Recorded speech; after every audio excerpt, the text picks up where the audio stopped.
ওই হচ্ছে আমার কোয়ার্টারের বাইরেটা দেখো।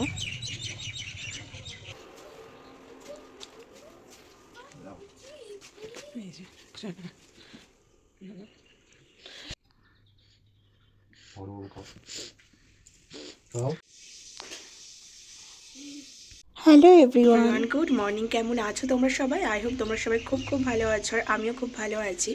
তো আজকে হচ্ছে কোয়ার্টারে আসার পর আমার ফার্স্ট ব্লগ। তো কোয়ার্টারে এসেছি আজকে নিয়ে 10 দিনে আমি ছোটোখাটো রিলস পোস্ট করেছি, মানে শর্ট ভিডিও পোস্ট করেছি, কিন্তু কোনো রকম লং ভিডিও পোস্ট করা হয়নি। তো কি হয়, একটা জায়গায় শিফট করলে একটু কাজ তো থাকেই, আর বাড়ির জন্য একটু মন খারাপ হচ্ছিলো, লিটারালি ব্লগ শ্যুট করার ইচ্ছা করছিল না, সেই জন্যই আর কি ব্লগিংয়ে টাইম দেওয়া হয়নি। তো আজকে থেকে আমি ভাবলাম যে না, আবার ব্লগটা আমি কন্টিনিউ করি। তো তোমাদের তো আমি কোয়ার্টারে আসার আগেই বলেছিলাম যে খুব সুন্দর সুন্দর ব্লগ আসতে চলেছে, তো যদি ব্লগই না করি তো তোমাদেরকে কী শেয়ার করব। তো আমি এখন আমার কোয়ার্টার থেকেই আর কি সকালটা তোমাদের সাথে শুরু করলাম। আর এবার চলো, মানে কোয়ার্টার থেকে বলতে ব্যালকনি থেকে আমার মর্নিংটা শুরু করলাম। চলো ব্যাক ক্যামেরায় তোমাদের আশেপাশের পরিবেশটা একটু দেখায়। ব্যালকনিতে দাঁড়িয়ে ঠিক এরকম ভিউ আসে আমার কোয়ার্টার থেকে, আর এটা কিন্তু মানে কি বলবো, ভীষণ একটা মন শান্ত করা পরিবেশ, খুব সুন্দর, মানে দেখতে পুরো ছবির মতো। তোমাদের তো আস্তে আস্তে সবটাই দেখাবো, তখন তোমরা দেখবে, তোমাদেরও তাই মনে হবে যে তোমরা একটা ছবি দেখছো। আর দেখো কত পরিষ্কার গোছানো, মনে হচ্ছে না ঘরগুলো যেহেতু একই রকম দেখতে, মনে হচ্ছে না পুরো গোছানো একটা মানে আলাদাই একটা অন্যরকম ভালো লাগা। আর ওই দেখো দূরে পাহাড় দেখতে পাচ্ছ, ওই পাহাড়টা কিন্তু দার্জিলিং, বাঙালির ইমোশন, ঠিক আছে। তো চলো এবার ঘরের ভেতর দিকটাই যাওয়া যাক। এই যে চলার পথে রেখেছি ওয়াশিং মেশিন, কারণ ঘরটা ভীষণই ছোট, মানে বেডরুম দুটো তাও বড়, বাদ বাকি তো কিচেন, হলরুম, বাথরুম সবই ভীষণ ছোট। আস্তে আস্তে তোমরা সবই দেখতে পারবে। আর দেখেছো মেশিনটা রেখেছি বলে চলার পথ কিন্তু একদম সরু হয়ে গেছে। আর এদিকে মাম্মা উঠে পড়েছে, তাই ওর পাপা হচ্ছে ওকে জল খাইয়ে দিচ্ছে। আর আমাদের এই রুমটাতে কিন্তু খুব সুন্দর রোদ্দুর আসে, মানে খাটটায় পুরো রোদ আসে, খুব ভালো লাগে। আর এখানে দেখো রাত্রিবেলা আমি হচ্ছে যে বাদাম, আমন্ড আর ছোলা ভিজিয়ে রেখেছিলাম, সেটাই আমরা তিনজনে এখন একটু অল্প অল্প করে খেয়ে নেব। এই দেখো এই জানলাটা থেকেই কিন্তু খুব সুন্দর রোদ্দুর আসে, আর এখানে আমরা তিনজন বসে একটু সময় কাটাচ্ছিলাম।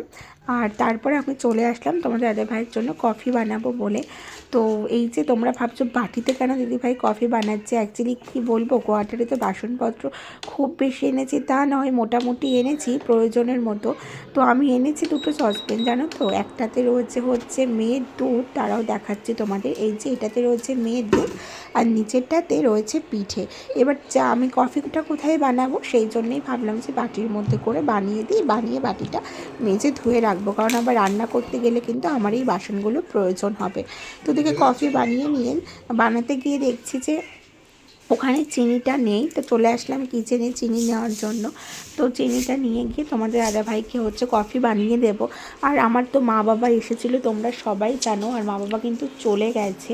তো তার মাঝখানে আমার সেভাবে আর কোনো রকম ব্লগ শ্যুট করা হয়নি, আর মা বাবা চলে যাওয়ার পরের থেকেই কিন্তু আমি ব্লগিংটা স্টার্ট করছি। আর এখানে দেখো এয়ার ফ্রায়ার, ইন্ডাকশান, মিক্সি, এগুলো সব এখানটাতে রেখেছি, কারণ আমার কিচেনের মধ্যে একটুও জায়গা নেই। এদিকে তো দুধটা মানে জাল হয়ে গেছে, এবার কফি মিশিয়ে নেব। আর কিচেনটাও এত ছোট জানো, আমার কাজ করতে কিন্তু ভীষণ অসুবিধা হয়। তারাও তোমাদেরকে আস্তে আস্তে সবই দেখাবো, যখন আমি আর কি কিচেনে যাব তখন তোমাদেরকে কিচেনটাও দেখাবো। আর তারপর তোমাদেরকে আস্তে আস্তে কোয়ার্টারের একটা রুম টোরও আমি শেয়ার করব।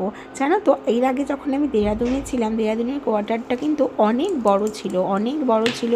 ওখানে মানে কি বলবো, আলাদা করে ওয়াশিং মেশিন, অ্যাকোয়াগার্ড এই সমস্ত রাখার জায়গাও ছিল, কিন্তু এইখানে না মানে কি বলবো, কোনো রকম কিছু তো রাখার জায়গায় নেই, সুইচ পয়েন্টও ছিল না। তোমাদের দাদা ভাই তো ইলেকট্রিক বোর্ড আলাদা করে লাগিয়ে নিয়েছে, কারণ যেহেতু এই যে আমার এয়ার ফ্রায়ার, ওয়াশিং মেশিন এগুলো চলবে, তো আর কি এই জন্য ইন্ডাকশান এসবের জন্য আলাদা করে যে বোর্ডগুলো তোমাদের দাদা ভাই কিন্তু লাগিয়ে নিয়েছে। আর এই যে তোমাদের সাথে কথা বলতে বলতে আমার কফিটাও রেডি হয়ে গেছে, তোমাদের দাদাভাইকে দিয়ে দিলাম। আর এরপর কিন্তু ব্রেকফাস্ট করে তোমাদের দাদাভাই চলে গেছে ডিউটিতে। আর এই দেখো, আর আমি মেয়ের জন্য নিয়ে এসেছি এখানে ম্যাগি বানিয়ে, ও হচ্ছে রোদ্দুরে বসে বসে খাবে। আর তারপর আমি একটু আমার টুকটাক কাজ গুছিয়ে নেব, কারণ আমার এখনও হচ্ছে বিছানা গোছানো হয়নি, বিছানা গুছিয়ে নেব। আর এদিকে মেয়ে খেতে খেতে আমি কিন্তু টুকটাক রান্নাটাও এদিকে তাই করে নিচ্ছি, কারণ কি বলে তো 12টার সময় তোমাদের দাদাভাই চলে আসে। আর তারপর না আমার আর এদিকে আসলে হয় না। তো আজকে এই মেনুতে ছিল মূলো দিয়ে ডাল, এটা হচ্ছে পালং শাক, আর হচ্ছে বেগুন ভাজা। আর যখন হচ্ছে খাবো তখন হচ্ছে ভেজে নেব তোমার ডিম। এই হচ্ছে আজকের মেনু। এই যে দেখো এখানে বেগুন ভাজাটাও বসিয়ে দিয়েছে, চালটা ভিজিয়ে রেখেছি। চালটা আমি ওই 12টা নাগাদই ভাতটা বসিয়ে দেবো, কারণ না হলে তরকারিগুলোও ঠান্ডা হয়ে যায়, ভাতটাও ঠান্ডা হয়ে গেলে শীতের দিনে খেতে কিন্তু একদমই ভালো লাগে না। আর দেখেছো, বলেছিলাম না কিচেনের জায়গা একদম শর্ট। এই দেখো আমার কিচেন, এখানে একটা রুটি বেলার স্পেস পর্যন্ত নেই, টুকটাক মোটামুটি গুছিয়ে রেখেছি, আরও একটু গোছাতে হবে। তো এই যে এখানটাতে আপাতত আমি রুটি বেলছি, এই যে যেখানে প্ল্যাটফর্মটা ফাঁকা দেখলে সেখানে। আর এখানে ঘরের সমস্ত কাজ টাজ করে আমি স্নান করে ফ্রেশ হয়ে মেয়েকে নিয়ে চলে এসেছি একটু পার্কে। এখানে সন্ধেবেলায় বেরোনো যায় না, কারণ এখানে হচ্ছে তোমার চিতা, হাতি সবই বেরোতে থাকে, সাপ সবই আছে। তো ওই জন্য এই টাইমটাতেই হচ্ছে ওকে একটু পার্কে নিয়ে আসি, না ঘরের মধ্যে ওরও ভালো লাগে না সারাদিন, আর আমারও ভালো লাগে না। আর এই পার্কটাও কিন্তু খুব সুন্দর। আর এখান থেকে তোমাদের যে পাহাড় আমি দেখাচ্ছিলাম ব্যালকনি থেকে, সেই পাহাড়ের ভিউটা কিন্তু এখানে আরও সুন্দর আসে। আর এখানে আমি ভয়েস দিয়েছিলাম, বাট মানে কি বলবো, ভয়েসটা মিউট হয়ে গেছে কোনো কারণে, সেই জন্য আমি আবার এখানে ভয়েস ওভার করছি। তো আমি এখানে একটু বসে নিয়েছি তোমাদের ব্যাক ক্যামেরায় দেখাবো বলে। এই দেখো ব্যাক ক্যামেরাতে তোমাদেরকে আমি পার্কটা দেখাচ্ছি, আর ওই দেখো পাহাড়, যেটা আমি তোমাদেরকে আমার রুম থেকে দেখাচ্ছিলাম।